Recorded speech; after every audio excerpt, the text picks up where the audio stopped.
Hello, friends, and welcome to tonight's episode of Locked On Winnipeg Jets. This is perhaps the fated week when we find out where Barry Trotz will next end up as a head coach and potentially in an even higher position in the near future.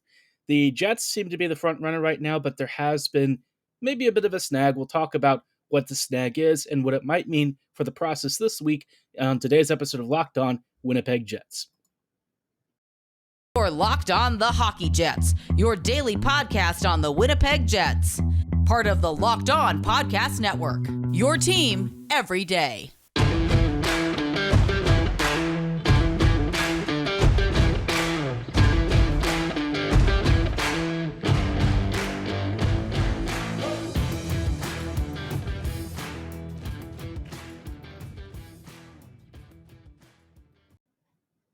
Hello, friends, and welcome to tonight's episode of Locked On Winnipeg Jets, part of the Locked On Podcast Network, your team every day. I'm your host, Harrison Lee, an avid Winnipeg Jets fan and an online blogger. You can follow me on Twitter at HLLivingLoco and at LO_Winnipeg Jets.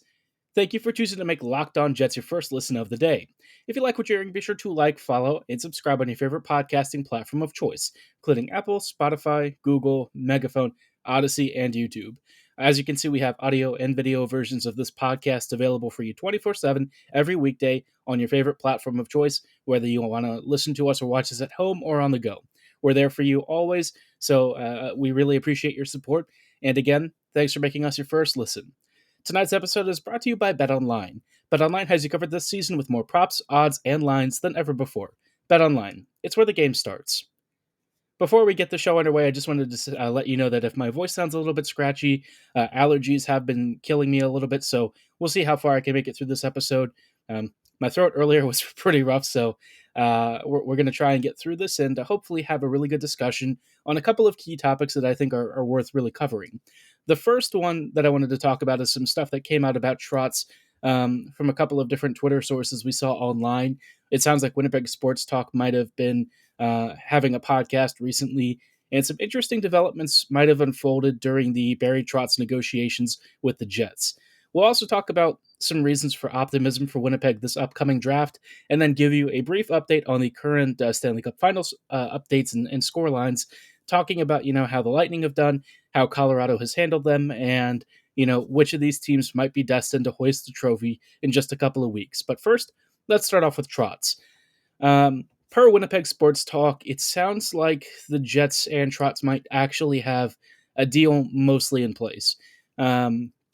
Oftentimes when you negotiate something like, say, a transfer in football, right, soccer to some of you, you often have two separate parts of it. The first is the transfer fee, which is what a club will pay another team in order to buy those rights to this player. But the second part is agreeing on contract terms. Now, you don't have to have a transfer fee agreed in order to have agents agree on contract terms with the player himself. In a similar way, it sounds like Trotz might actually have a deal more or less locked in or in place, with the length of term that he's looking for, plus salary and wages. Where things apparently might be a bit of a sticking point is actually on True North's side, which is different than what you would probably expect. For the most part, what we have heard is that Trotz is the one calling the shots and kind of maintaining control over this process, which is true for the most part, I would think. What's interesting here is that if True North is the one that's a little bit hesitant, in part because Trotz might want to have direct control over the team during this upcoming draft, then it kind of implies that Winnipeg is not entirely sure about his desire to be in a management position, especially so soon. I think that there are two ways to think about this, and I actually think that there are very strong arguments for both sides. The first is that, it might be a little bit of a worrying thought because we don't really know what Trotz's philosophy of team building is. He's never really been in a position where he would showcase that. What you've kind of seen with him is that he comes into a squad and more or less inherits the team and doesn't really make all that many modifications, at least from what we can tell. Maybe he's been responsible for bringing in guys like Nick Dowd in Washington, but with the Islanders, I think a lot of the signings and stuff tended to be Uncle Lou trying to fulfill either his own ambitions or requests from Trotz in the way that Lou understood to try and satisfy them. So Maybe that was all Uncle Lou kind of doing his stuff, or maybe there was some of Trotz's DNA in there. It's really hard to tell. And I think that level of uncertainty makes you wonder, given the performance of Cheveldayoff and Chipman with this team over the past several years, um, if Trotz comes in, will he immediately make it worse? And I don't really know. I don't think that there's an easy answer to that. I kind of do have some concerns because Trotz historically has been a very veteran heavy, defensively minded coach. And it sounds like, per some of the rumors, that the team would have a considerably different look post draft and maybe even post trades or free agent signings if Trotz gets some executive level control over the team, which I think has for me mixed implications. The other version of this narrative is that Trotz brings a really big breath of fresh air. You already know what you're getting with him coaching wise, and at this point, like we said with Chevy and Chipman, what can you say are their results with this team? For nearly a decade of building, and I think the answer is a pretty mixed bag. You've got some really cool young prospects, some great young players, but how many prospects have actually graduated to the team? Has draft and develop really gotten you anywhere beyond one conference finals appearance? What about the other playoff runs? What happened with those? Why were the Jets consistently knocked out in the first 1 to 2 rounds? Why is this team so poorly performing during the regular season? Is this even a real playoff team? All those questions have been circulating around the Jets for years, and so it kind of makes you wonder if Trotz comes in, can he really be that much worse? Um, I would say yes in some ways. I do think that the situation could deteriorate, especially if Trotz starts drafting big, heavy guys that have very limited skill upside. Even if they were locked in NHL players at some point, would you really want that, or would you actually want real upside, some level of ability and room for growth to show off offensive skill sets? I think that for me is still a question, but by the same token, it's not like Chipman and Chevy have really done anything to deserve their long term hand in this team beyond some of the basics. And so, part of me is just kind of like, what's the worst that could happen? You either get, mostly the same or maybe a little bit worse. Can it really be that much different from what we're seeing right now? Probably not. The benefits could be that Trotz tailors this roster to his liking, and the Jets are actually playoff competitive again. Heck, maybe Trotz gets a taste for coaching with his newfound management input and actually builds a team that he'll want to coach for a longer period of time. I don't know. I think it does have obviously, I would say positives and negatives, which people will say, well, that's boring, that's a little bit too safe. But I think until we have a real clear philosophy of what Trotz wants to do, that's kind of where I'm at. I'm very much stuck. I still think that among the available candidates, he's probably one of the top choices. But True North is going to have to decide ultimately if they feel comfortable with him being the person to shape this team going forward.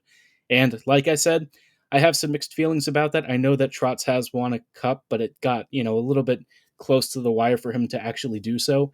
And in that case, if he had just missed that last year, he would have been a lame duck coach. But because he won with the Caps in the very last year of his coaching tenure there, suddenly he's seen as a huge winner. So yeah, I just hope that he can breed a good culture here. I think the Jets need to change over, and if they can actually hammer out the deal this week, I'm more looking forward to it than I am against it. So take that for what it's worth. I think that there's reason to be genuinely excited, and even if things go terribly wrong, at least you can say the Jets tried, and that's probably enough for me. Now, speaking of reasons to be excited, I wanted to talk a little bit about some, insights that we've seen with the draft that's coming up, and why I feel like Winnipeg might actually come out on the winning end of this. Obviously, the draft is very nebulous, but we'll talk about some interesting things that have come out of it because there's not really a clear and concise order of correct picks, right? Aside from Shane Wright, can you really say that there's a clear, 1 through 31 or 32 first picks? I don't think so. And we'll talk about why this could benefit the Jets in just a little bit. But before we go any further, though, I did want to shout out our partners that I mentioned earlier at betonline.net. They are your number one source for all of your betting needs and sports info. You can find all the latest developments, league reviews, news, including this year's Stanley Cup playoffs and Major League Baseball. Into other sports, well, they've also got you covered there with NFL futures and all sorts of upcoming predictions for next season, including NHL predictions. They've also got stuff like European football and so many other sports. And if you're not into sports, no problem. They've also got, Vegas casino games. So they're covering all the bases and they make sure that every user and customer leaves satisfied. They are your source for all of your sporting wagering information, from live betting to esports and so much more. They've also got all the podcasts and news you need for every season, so you'll always stay informed on the latest trends to help you make the most intelligent bets out there. BetOnline is the fastest and easiest way to check in on all your favorite sports and events, from MMA, boxing, and even golf. Get on over to betonline.net on your laptop or mobile device to get started. It really couldn't be easier. I've done it myself, and like I said, it only takes a little bit to get started, and it's super easy and free to create your account today. BetOnline, it's where the game starts. Hello, friends, and welcome back to this episode of Locked On Jets, part of the Locked On Podcast Network, your team every day. Thanks again for choosing to make Locked On Jets your first listen of the day every day. While I've got your attention, I do want to ask you for a bit of a favor. Obviously, the Locked On Network continues to grow, and as always, we love to hear fan feedback and improve the quality of our shows for users and listeners just like you. So at lockedonpodcasts.com/survey, we've got a brief survey for you to fill out. It'll only take a handful of minutes. It helps you shape the content that you want to hear and watch. So if you would do that kindly, it would be awesome. We'd really appreciate it. And best of all, you could be entered to win one of 10 $100 Ticketmaster gift cards. I don't know about you, but if you've ever used Ticketmaster or a similar ticket selling website, you know that stuff can be pretty pricey, especially for that concert or sporting event of your dreams.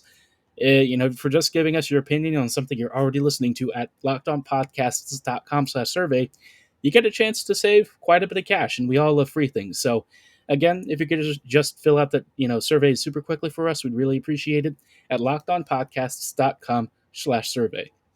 Now on to the topic at hand, which is this year's NHL draft, which I think for a lot of folks is very up in the air. I've looked at some of the rankings and stuff, and I think one of the most consistent things and themes that's kind of popped up is that this draft has a lot in common with that Elias Pettersson draft a couple of years ago, where the top 5 to 10 picks have quite a bit of room for movement. I think first overall is definitely Shane Wright, but once you start kind of getting down that list, everyone seems to have a different ranking.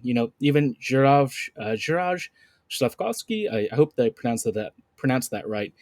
He has been linked to the Devils at number 2 overall, but earlier there was Logan Cooley there, and it seems like a lot of people would rather have Cooley than Slavkovsky, while others are probably ranking even more obscure prospects. And what is interesting about this is that it suggests the fluidity at the top of the rankings is going to mean players who are very good are going to fall. Brad Lambert, for me, is probably one of those guys who I think does have some actual issues with this game. I think Lambert is definitely an unpolished product and somebody who has some significant work to do. I think one of his biggest issues might be trying to figure out how to integrate his game to opponents or to line mates who maybe aren't on his skill level. From some folks who have scouted him, I've heard some stuff about maybe the team around him not really being the best and not really making the most of his skill sets, which certainly is a problem in a player's development. But maybe Lambert also didn't do himself favors either, trying to do too much. Hard to say with that, but regardless of whatever the real situation is, you can tell that the tool sets are there and that there's real skill and ability at a level that could potentially blossom into something when immersed in a more supportive environment. So I look at the very up and down rankings, and I think this is the ideal situation for the Jets to have a couple of first rounders in. Winnipeg's going to draft at 14th overall and 31st overall, which if you're the Jets, or actually 30th overall, my bad.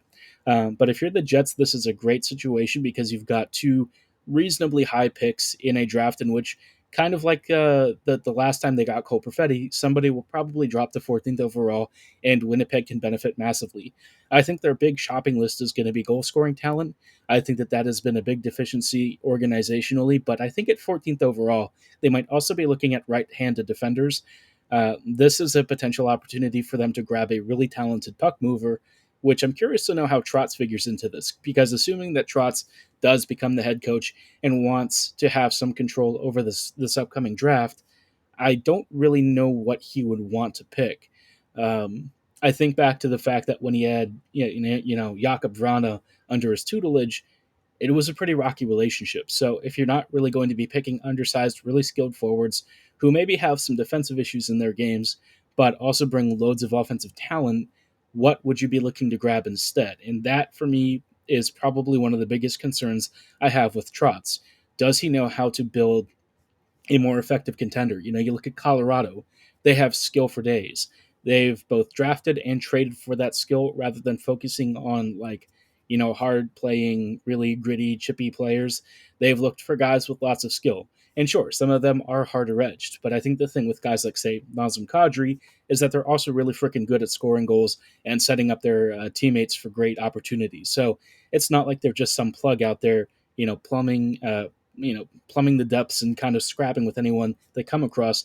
That's a team that's built to kill you in all zones of the ice with incredible speed and passing ability, plus amazing goal scoring skills. So if Trotz is more interested in that, then I'm willing to hear what he's got to say. But I think this draft is going to be a really big litmus test for how the organization moves ahead over the next several years. I hope that with this draft having so much fluidity that it gives the Jets a really good opportunity to grab skill at a major discount. But by the same token, Winnipeg's drafting over the years has had mixed results, so we'll see if it pans out this time. I really hope the Jets can kind of get their act together. The whole draft and develop thing is what we've heard preached for years, and yet Winnipeg is not very good at it, right? So for once, it'd be nice to have a win, especially under a brand new head coach who can give us something exciting for next season. But in the meantime, of course, we're just going to keep holding our breaths and hoping that the announcement comes sooner rather than later. And as soon as it breaks, we'll give you some analysis on what Trotz joining might be and talk about what the terms of his contract are, especially if it pertains to any sort of management position. But for the time being, that's going to be all the Jets discussion we have. In just a little bit, I want to give you a brief update on what's going on with the Stanley Cup Finals and some thoughts on both contenders who have been having rather different playoff runs so far. Hello, friends, and welcome back to this episode of Locked On Winnipeg Jets. Thank you so much for tuning in to us today. We have just a little bit more content to talk about, and I think it's obviously something that some of you have been following along closely with. That is the Stanley Cup Finals. It's Colorado, of course, versus Tampa Bay. If you haven't been watching, and if you have been, you've probably been treated to a thorough drubbing at the hands of Colorado against the Lightning. On the road, Tampa just really wasn't getting a lot going in the first two games. Colorado kind of had their number, and even though Tampa managed to tie it in the first game and force overtime, I think most people sort of expected Tampa to be the one to drop first and sort of blink and lose the game, which ultimately they did. And it didn't really take all that long either. Colorado scored within the first couple of minutes, if I recall correctly, and in the second game, it just wasn't really close. Colorado basically shut Tampa down for 60 minutes, and even on the chances that Tampa did create, Kemper was wise to most of them, and Colorado just didn't really give Tampa room to breathe, all while adding and running up the scorer line at the other end of the ice. So, yeah, first two games, a pretty decisive swing for Colorado, but oftentimes what we've seen in this year's playoffs is that home ice advantage has seen a big shift in team form, and that has kind of been going on right now. The scoreline is not final. Last I saw, it was actually 6-2. Colorado is getting kind of smacked around by the Lightning, which is interesting. You don't often see that happen. But Tampa Bay is one of those teams that just has the skill and ability to kind of carve you up. And I think, tonight Darcy Kemper wasn't at his sharpest, but neither was the Avs defense. One thing that used to be an issue with them is that under sustained offensive pressure, the Avs defense really struggled to contain, puck carriers, force turnovers, and keep their markings for more than just a couple of seconds. With how Tampa is with their puck movement, their skating, their skill, and certainly their scoring ability, you just have to imagine at some point they were going to win a game in this series. It wasn't going to be a sweep, and right now it looks like they are definitely on the way to clawing at least a game back in the series. I think that they'll tie it in the Game 4 run. I just feel like on home ice, Tampa is one of those teams that's almost impossible to beat, and Colorado is going to have to figure out a way to really magically produce something and try and steal one here, because if Tampa goes back home or goes back on the road and into Colorado with a 2-2 split, suddenly the series has been turned on its head, and it wouldn't shock me if Tampa is able to squeeze out a game in Ball Arena. So, yeah, very tight series so far, but obviously home ice has really played a major advantage in deciding some of the outcomes. Colorado is one of the few teams to actually win on the road, so the fact that they're losing right now is probably not a comfortable sign for them. Road wins are kind of crucial to their success so far, so we'll see how it pans out. Let me know who you're rooting for at HL11Loco and at LO_Winnipeg Jets or in the YouTube comments below. But for tonight, that's going to be all the time that we have. Thank you so much for choosing to make Locked On Jets your first listen of the day every day. Throughout the rest of the week, we'll continue to give you Barry Trotz watch coverage, and hopefully we can close that out pretty soon. I'd rather have more to talk about in terms of what he's going to bring to the Jets if he actually signs than just hoping that at some point he puts pen to paper. So stay tuned for that, and we'll have the announcement as soon as it breaks. But again, thanks so much for choosing to listen to us and make us your first listen. Be sure to make your second listen Locked On NHL. Locked On NHL covers the playoffs like no one else. Hear the latest news and opinions from local experts every Monday through Friday. It's free and available wherever you get your favorite podcasts. Same platforms as Locked On Winnipeg Jets is available on, so like, follow, and subscribe right now. And as always, thank you so much for listening. Have a great night, and go Jets go.